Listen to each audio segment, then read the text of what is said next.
ahorita. Eso. Nada, no cranea nada. ¿Alguien? Ortiz, tal Hipoxia, vez. doctora. Hipoxia. Muy bien. Hipoxia, disminución en la concentración de oxígeno. Entonces, cuando una célula sufre hipoxia, ¿sí? Hay cambios estructurales en la célula. ¿Sí? Entonces, Sí, ¿cuáles son esas células estructurales? En su estructura. El otro día vimos lo que contenía una célula, que era su citoplasma, un núcleo, ¿no? Ribosomas y demás, todos los componentes. Entonces, ¿cuáles son estas alteraciones en su morfología de la célula cuando sufre una necrosis? A ver, Ortiz. ¿Qué cambios se observan? ¿Macroscópicamente o microscópicamente, doctorita? Microscópicamente. Serían los límites celulares son poco claros, Muy o bien. están el citoplasma de las células necróticas se tiñen intensamente con la eosina. Ya.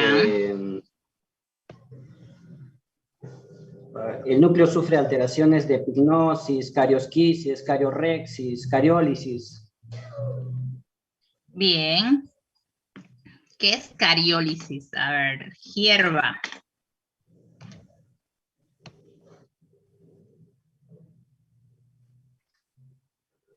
Hierba.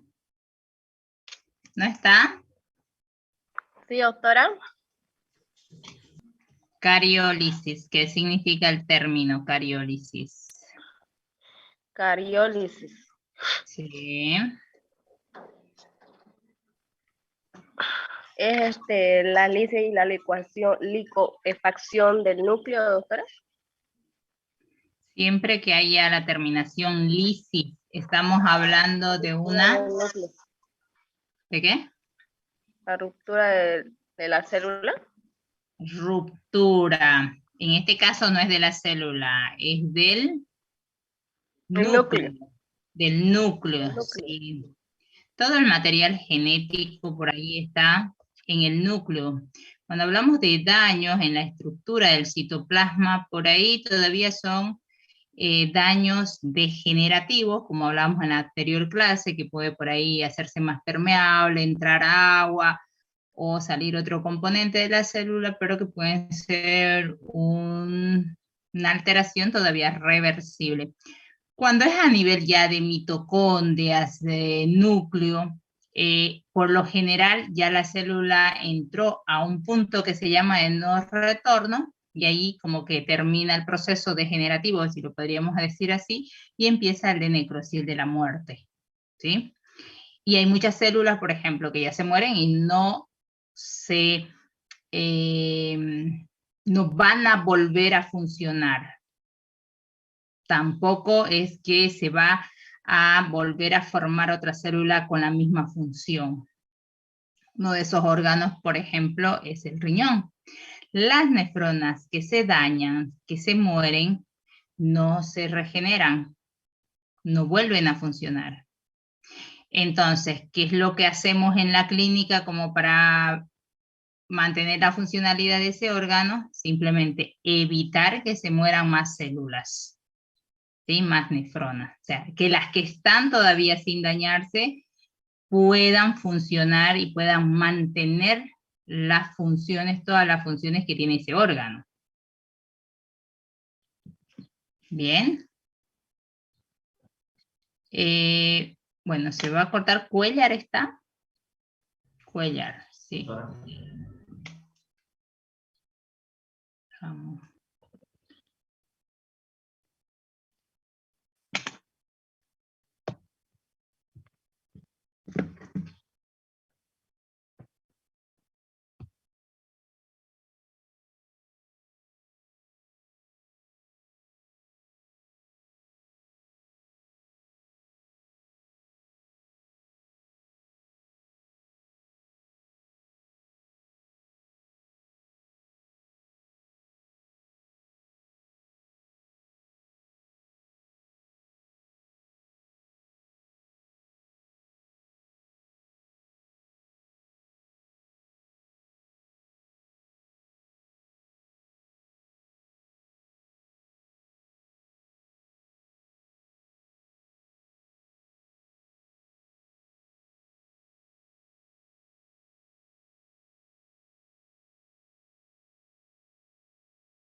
ver si me puede decir.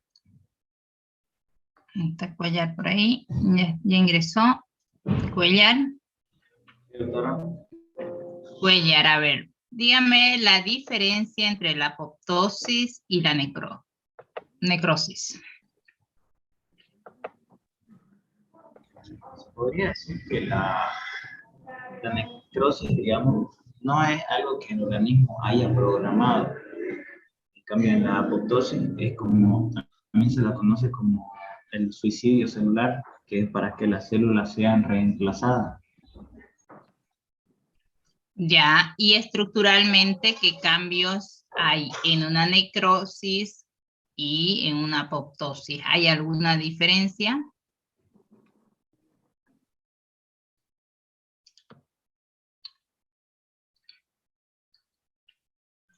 Incluso ustedes mostraban una imagen por ahí.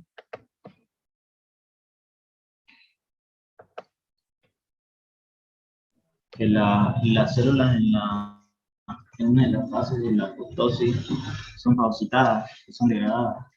En cambio, en la necrosis es directamente la destrucción del núcleo de la célula.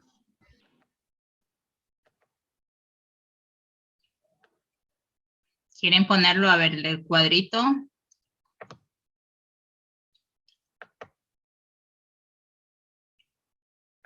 Una de las últimas diapositivas.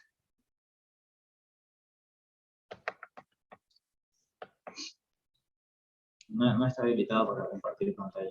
Ah, ya, ahora sí, espérenme un ratito, sí, yo les voy a... Ya está. Ahora sí.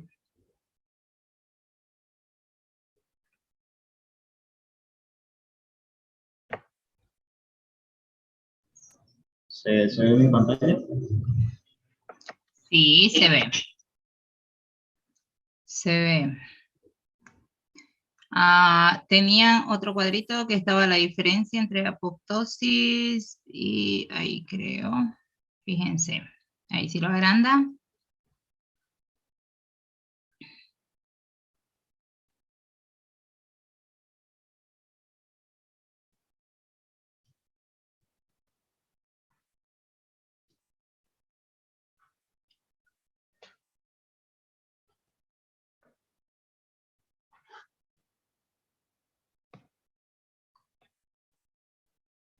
Acá si quiere, la necropsia en anterior, fíjense, o al final, como quiera. Si quieren ahí al final, ya.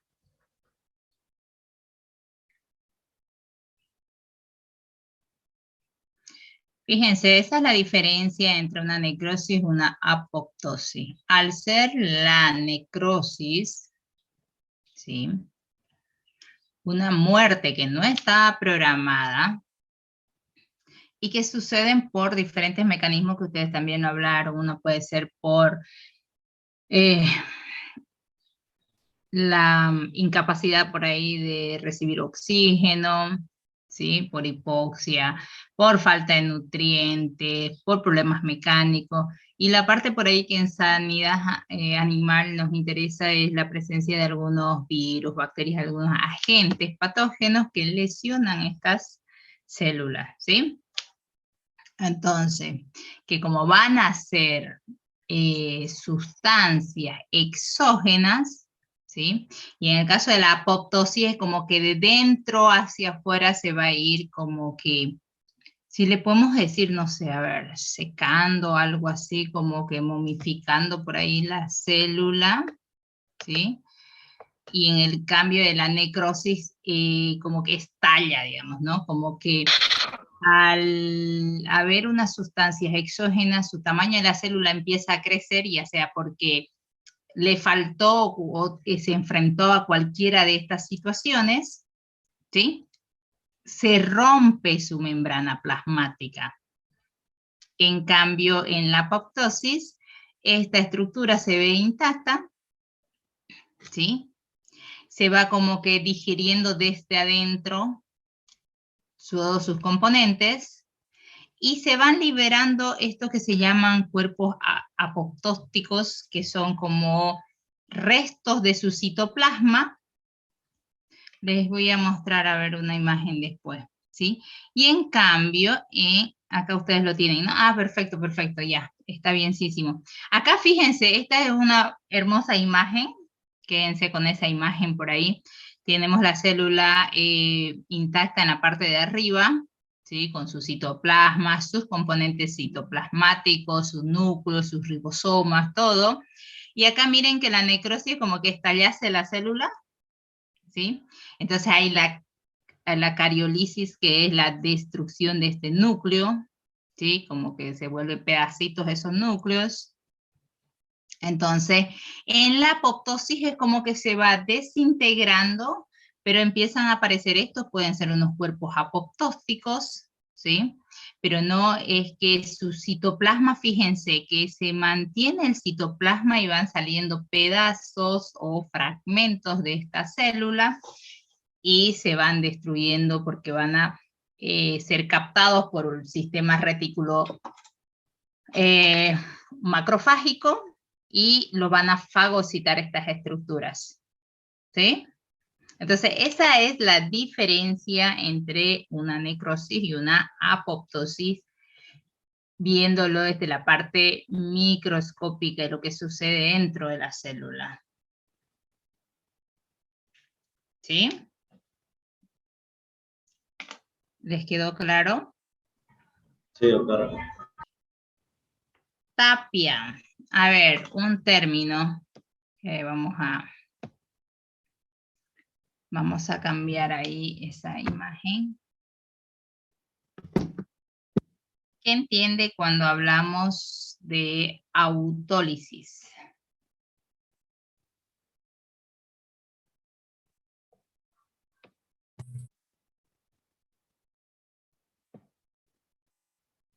Para todo el grupo, doctorita. No, para Tapia. Ah, ok, perdón. Es un proceso biológico, doctora, en el cual la célula se autodestruye. Exacto. Siempre que hablamos de lisis, dijimos de destrucción de la célula, necrosis es destrucción del tejido, y va encima autólisis es autodestrucción, ¿no es cierto? Se destruye sola, se va fagocitando por estas bacterias que tenemos saprofíticas, digamos, y que con la muerte de esa célula empiezan como que a proliferar. ¿Sí? Bien. Les voy a mostrar un poquito de esta parte de las necrosis, como para que quede bien claro. Si alguien tiene alguna duda, algo, vamos a ir resolviéndolo. ¿Ok? Bien. Entonces, acá cuando hablamos de muerte celular, hablamos de, estos pueden ser en realidad un poquito las competencias o los objetivos de esta unidad, ¿no es cierto?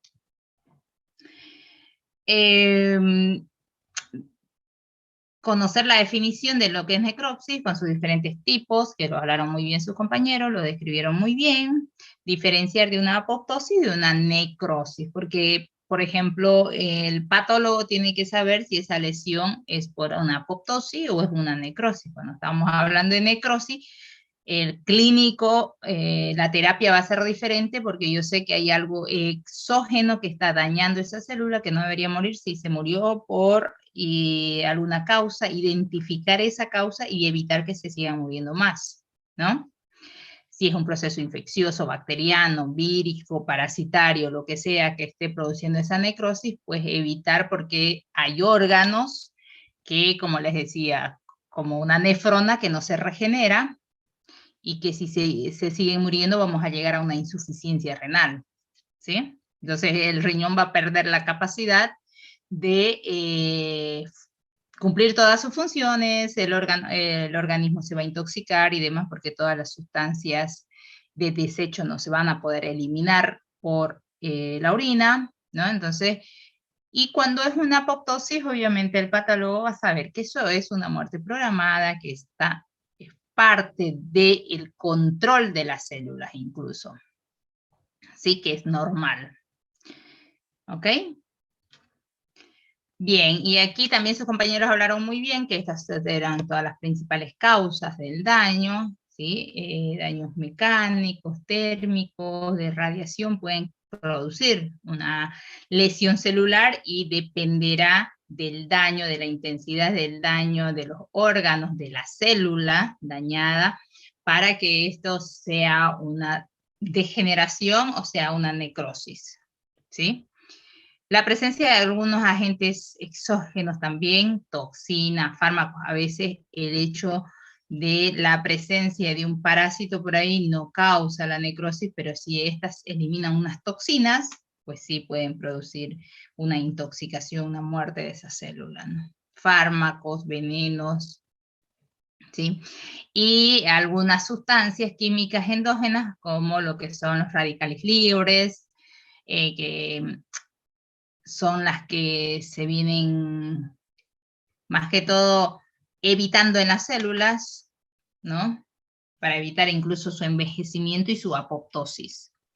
Agentes biológicos, que era lo que les decía, que es lo que más nos encanta a nosotros ver un poquito, virus, bacterias, protozoarios, porque cuando llegamos a identificarlo, obviamente es un diagnóstico etiológico y podemos tratarlo.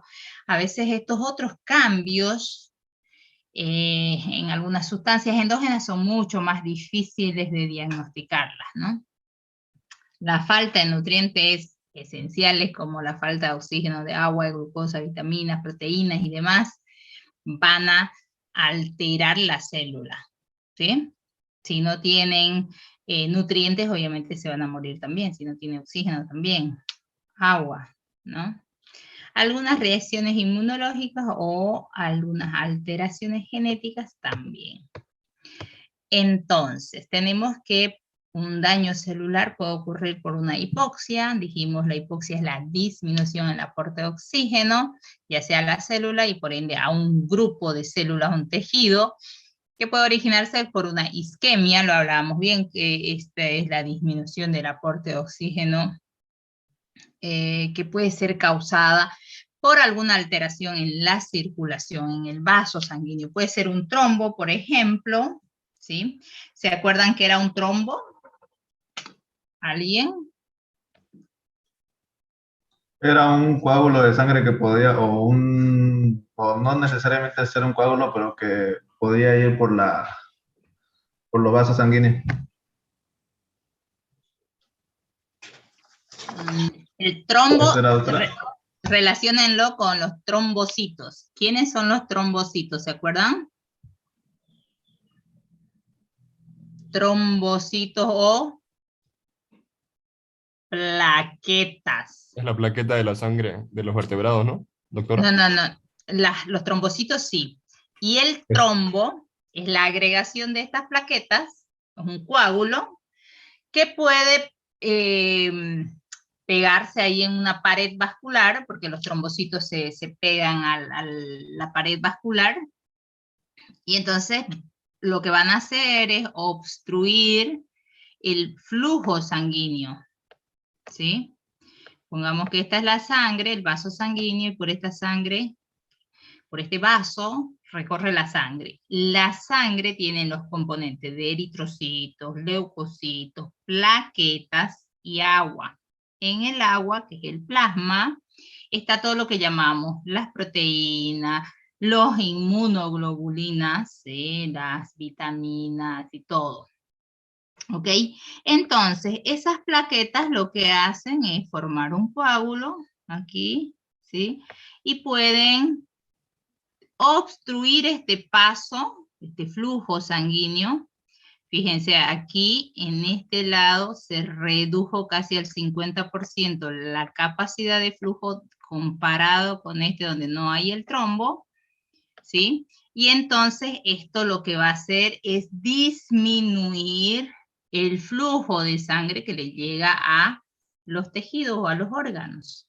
Yo aquí lo dibujé obviamente un vaso sanguíneo grande, pero sabemos que tenemos terminaciones de vasos sanguíneos pequeñitos hacia la piel, hacia los músculos y demás. Las venas y los vasos o arterias de calibre más grande son las que por ahí recorren del corazón hacia el resto del cuerpo, pero las terminaciones van a ser bastante de un diámetro bastante pequeñito. Entonces un coágulo puede obstruir parcialmente el flujo sanguíneo y lo que va a hacer es que le llegue menor cantidad de sangre hacia los tejidos, ¿sí?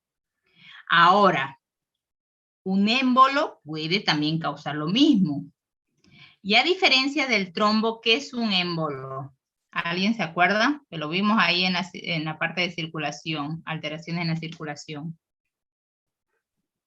Sería todo cuerpo extraño que circula en el aparato cardiovascular sanguíneo o linfático, doctorita. Claro que sí, no necesariamente que esté formado de plaquetas, puede estar formado incluso de aire, ¿no? Por eso dicen que cuando metemos algo endovenoso, cuidado con el aire, porque sí podríamos producir un émbolo, ¿sí? Entonces cualquier sustancia, puede ser un parásito, puede ser lo que sea, que empieza a circular por el vaso sanguíneo, pero que en algún momento el vaso sanguíneo va a ser más pequeñito que ese y va a producir un émbolo, ¿sí? Va a taponar eso. Entonces, va a producir obstáculo en la circulación, disminuyendo el aporte sanguíneo hacia los tejidos, ¿sí? Es también lo que llamamos anemia localizada por ahí, la isquemia, ¿sí? ¿Les quedó claro esto de trombo y de émbolo? Sí, doctora, me confundí con el otro. Ajá, sí, sí, me di cuenta. Muy bien. Ok, entonces, cualquiera de estas disminución en el aporte sanguíneo lo que va a hacer es un cambio en la parte líquida de la célula, ¿sí? Un cambio hidrópico va a causar en la célula por una detención de lo que es la bomba sodio-potasio, ¿sí? ¿Y qué es lo que va a hacer que la célula estalle finalmente? Nosotros tenemos componentes electrolíticos intra-extracelulares, ¿sí? Incluso dentro del vaso sanguíneo y fuera del vaso sanguíneo, ¿sí? Tenemos el compartimento, lo que es intravascular y extravascular, ¿sí? Pónganse que aquí está el vaso sanguíneo y aquí estuviera fuera el vaso sanguíneo, ¿ok? Pero incluso dentro del vaso sanguíneo tenemos dentro de la célula y fuera de la célula ciertos iones que deben estar en completo equilibrio. Por ejemplo, sodio tenemos más fuera de la sangre y el potasio está más dentro. Por alguna razón, si yo tengo un desequilibrio en esto, entonces sale más potasio o entra más sodio. Si entra más sodio acá, la célula se me va a deshidratar porque al entrar sodio entra agua, se me hincha y explota. ¿No es cierto? Eso llamamos, por ejemplo, ustedes creo que hacen práctica en bioquímica cuando aprendemos todo lo que es las soluciones hipertónicas, isotónicas, hipotónicas, ¿sí? Las isotónicas, que sería un equilibrio entre el sodio y el potasio dentro y fuera de la célula, y entonces están en un equilibrio como que entra agua y sale agua, ¿sí? Entonces está en un normal equilibrio. Pero las hipertónicas, cuando la sustancia de afuera de la célula es mayor, a ver qué dice. ¿Se quedó en la carátula? Eso le iba a preguntar, doctora, ¿está compartiendo pantalla? ¿La está explicando con el Sí. PDF o solo la...? Quedó No, en la... Ya. Está bien, ahora voy a compartir de nuevo. No sé por qué me está pasando esto. Se quedó en el título. Sí. Una consulta para quedar más tranquila. Dígame. El siguiente grupo expone el lunes, ¿verdad? Vamos a ver si nos da tiempito, expondrían hoy un grupo más. Ya, doctora. No creo que nos dé tiempo porque a las 4 tenemos otra clase. Ya. Pero yo creo que sí. Al lunes, doctor. ¿Ahora pueden ver? Sí, ahora se ve. Ahora sí, doctora. El lunes, doctora, hay COVID. Ya, tranquilo. Vamos a terminar esto, ¿ya? Es probable. Pero yo quiero darles un poquito también de lo que es inflamación. Doctora, por favor. No lo escuché nada. No sé quién habló ahorita. ¿Vincenti? No lo escuché nada. No sé si alguien escuchó. Sí, doctora, era por molestando nomás. Para decir que el lunes, por favor. Ah, ya. Creo que medio que entendí que querían para el lunes. Algo así. Bien, entonces fíjense, si nosotros tenemos una solución hipertónica, que quiere decir que tiene mayor concentración de sodio fuera que dentro, imagínense, cuando nosotros tomamos o consumimos igual algo muy salado, las papas fritas, lo que necesitamos es agua, ¿no es cierto? Porque necesitamos como diluir ese soluto y como tiene más sodio y arrastra agua también, necesitamos líquido, agua. ¿Sí? Entonces, si hay una sustancia hipertónica acá por alguna razón, este componente extracelular cambió esta cantidad de iones, ¿sí? Va a hacer que la célula estalle, ¿sí? Se va a ir deshidratando, porque el aumento de los iones extracelulares fuera de la célula va a hacer que todo el agua dentro de esa célula se salga para mantener ese equilibrio, ¿sí? Osmótico. Y cuando la sustancia es hipotónica, ustedes saben que cuando estas, el cambio de los iones va a ser de donde hay menos, de donde hay más a donde hay menos. ¿Sí? Y entonces, si nosotros tenemos una sustancia extracelular, que va a ser hipotónico de menor concentración de sodio, de iones, pues la célula va a tener más y va a salir hacia afuera, ¿sí? De donde hay más a donde hay menos. Y entonces acá vamos a ver que la célula literalmente va a estallar, ¿sí?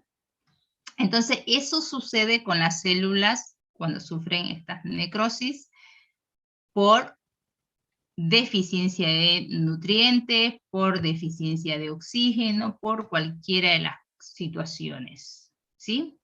Acá tenemos una célula que puede ser bien una, se llama la célula del intestino, un enterocito, lo que sea, porque está cúbica ahí, ¿no? Entonces, si hay una condición hipertónica, entonces va a ir saliendo agua y se deshidrata esa célula, ¿sí? Cuando es hipotónica, le va a entrar agua a esa célula, se va a hinchar y ese cambio hídrico va a hacer que estalle esa célula, ¿sí? Este igual es un riñón, por ejemplo, pasa lo mismo en cualquier célula, ¿ya? Y entonces esa célula se va a necrosar, ¿sí?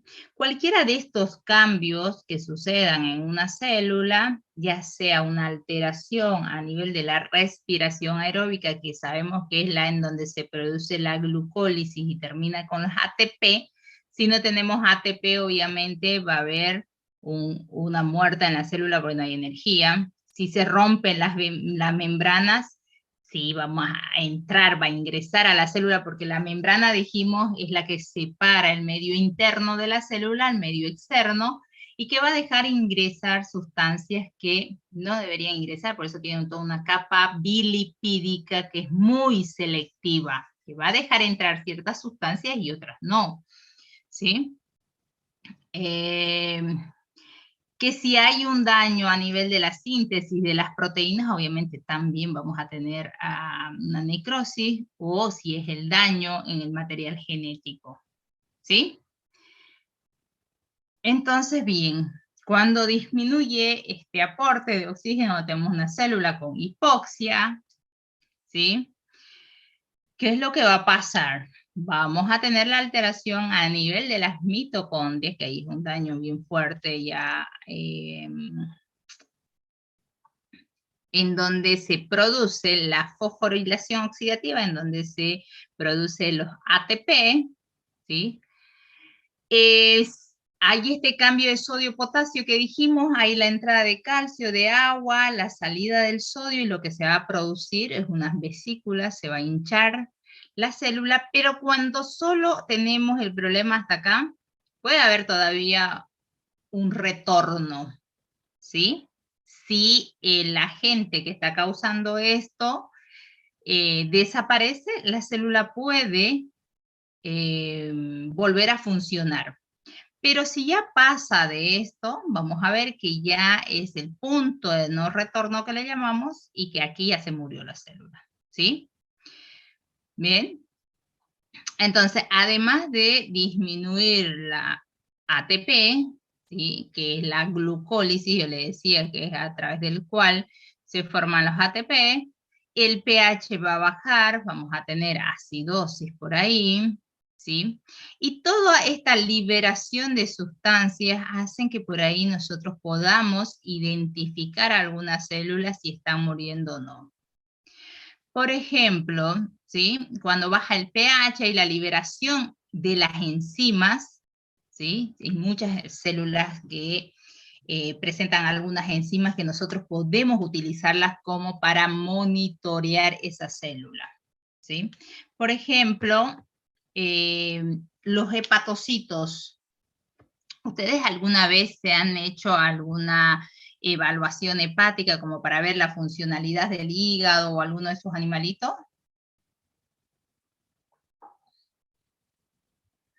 ¿Alguna vez?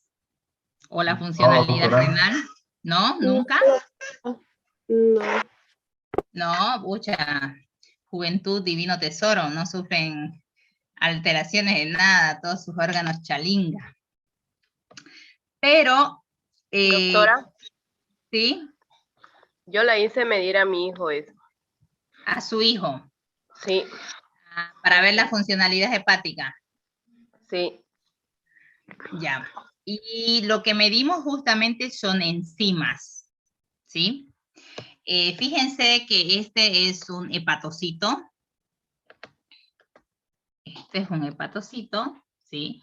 Cuando este hepatocito está, este citoplasma de la célula, aquí tenemos el núcleo, todo esto negrito es el núcleo, y entonces cuando tenemos este hígado, este hepatocito normal, funcionando bien, esta membrana celular está bien, y va a contener lo que son estas enzimas, que son enzimas que ayudan en el metabolismo de las proteínas, que son las transaminasas, que son las que agregan un grupo amino para la fosforilación, ¿sí? Y entonces, ¿qué pasa cuando se altera esta membrana celular? Por alguna razón, ya sea cualquier sustancia hepatotóxica, desde un fármaco, alimentación, lo que sea, que haga que se vuelva más permeable este citoplasma de la célula y deje entrar algunos componentes, pero también van a salir estas enzimas afuera del hepatocito. Entonces, nosotros en sangre agarramos y medimos estas enzimas. Si estas enzimas están altas, me está diciendo, ¿sabe qué? Se están rompiendo los hepatocitos, hay alteración en la funcionalidad del hepatocito. Y entonces, lo que monitoreamos es eso, los niveles de enzimas hepáticas. Porque, a ver, el hígado sí lo podemos monitorear estructuralmente, ¿sí? Por una ecografía, con imágenes, pero no me dice si funcionalmente cómo está, ¿sí? Lo pueden ver grande, lo pueden ver como con tejido más adiposo, por ahí me van a decir una lipidosis hepática, pero no sé funcionalmente qué tan dañado está ese órgano. La única forma de saberlo es a través de estas enzimas, ¿sí? Y entonces tenemos estas enzimas que son más citoplasmáticas y algunas otras que son más a nivel de mitocondria. Entonces, cuando esto a nivel de mitocondria ya está dañado, decimos que puede ser un punto de no retorno ya. de necrosis. ¿Sí? ¿Cómo le salió sus valores de su hijo? No supe quién me habló, si es Roca. ¿Quién dijo que le habían hecho un análisis a su hijo? Doctora, yo. A mí, doctora, le hicieron a mi hijo un examen patológico. Ah, ya. ¿Y cómo le salió? Salió normal, digamos. Ah, bien. Bien. Sí, por ejemplo, cuando está inflamado la célula, simplemente en un punto de retorno, por ahí esta enzima es la que más se eleva, pero ya cuando tenemos una cirrosis hepática de un daño irreversible, son las células a nivel de mitocondria que ya se encuentran alteradas. ¿Sí? Doctora. Entonces, dígame. También esa de la bilirrubina, ¿no ves? Le pillaron en la sangre de mi hijo, se tiñó todo el cuerpo amarillo y los ojos igual. Claro, el hígado forma parte del metabolismo de la bilirrubina. La bilirrubina se forma a partir de la hemoglobina de los glóbulos rojos. Y entonces se destruye un glóbulo rojo por apoptosis, porque terminó su vida media, y tiene que metabolizarse esa bilirrubina en el hígado y pasar después por una filtración renal también. Entonces, cuando se rompen más eritrocitos, cuando hay hemólisis, por alguna razón, en la medicina veterinaria tenemos muchas enfermedades hemolíticas que producen mayor destrucción de eritrocitos que hacen que se forme más hemoglobina y que esa sea la causa de la bilirrubinemia, que se llama, niveles altos de bilirrubina en sangre. No porque haya un proceso hepático, sino porque hay mayor hemólisis. Entonces, las tres causas de ictericia, por eso yo les decía, si nosotros tenemos a un paciente ictérico, tenemos que hacer el diagnóstico diferencial para hemólisis, es decir, si mi ictericia se debe a una hemólisis, que sería una causa prehepática, una causa hepática o una causa poshepática que es obstructiva, por obstrucción de los conductos biliares o los conductos intra o extrahepáticos. ¿Y en la causa de su hijo entonces era hepático?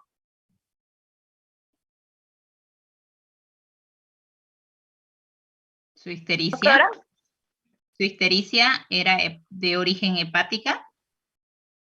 Doctora, era de origen hepática. Sí.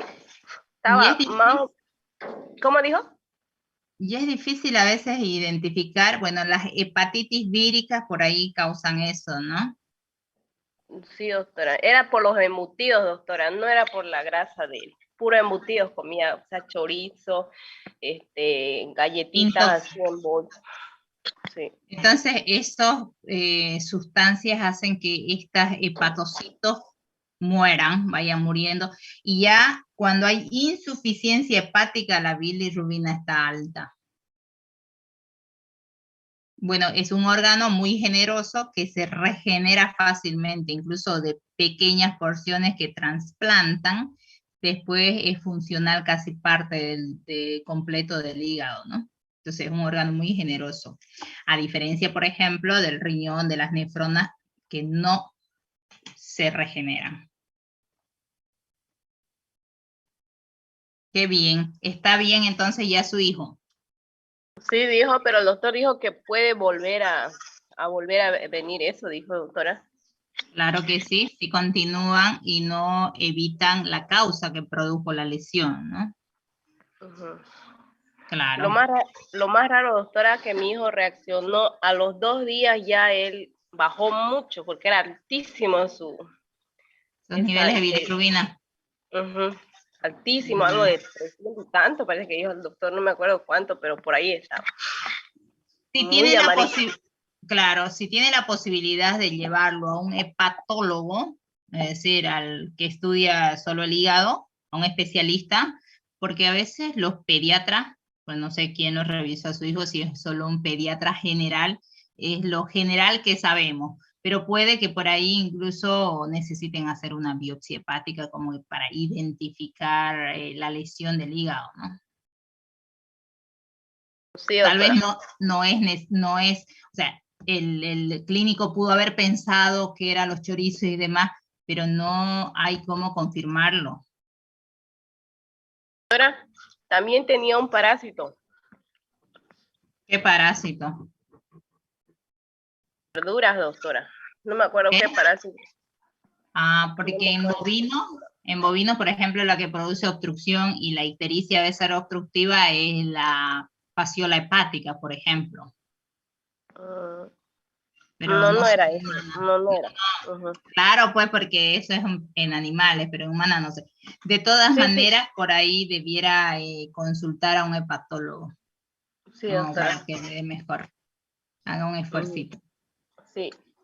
Bien, acá lo que quería era un poquito mostrarles cómo se ve una célula cuando tenemos un punto de retorno, una lesión que sí es reversible. ¿Sí? Acá tenemos la célula normal con toda su estructura citoplasmática muy bonita, toda su capa bilipídica, su núcleo.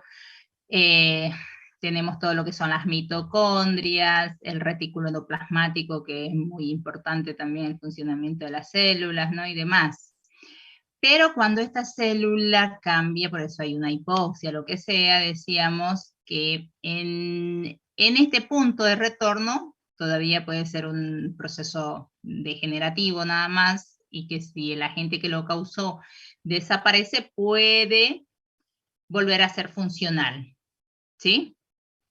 Hay una condensación del núcleo. Fíjense aquí cómo está bonito este núcleo, ¿sí?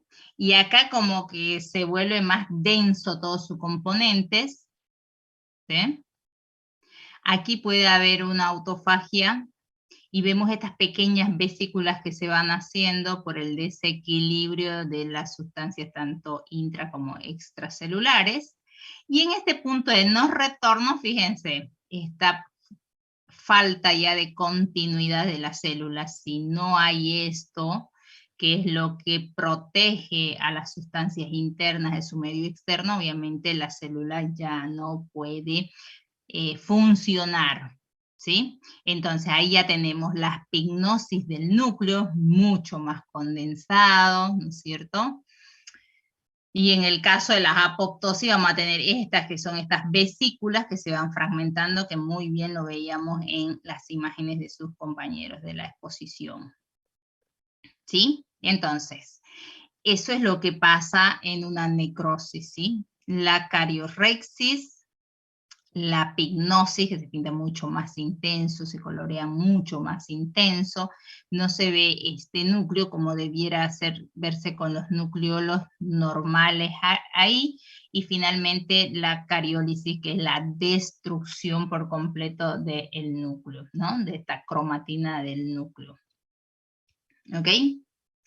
Entonces, esas son las alteraciones a nivel celular que vamos a encontrar en la necrosis. Y no se olviden que la necrosis es una muerte celular, ¿no? Muerte del tejido. Entonces, cuando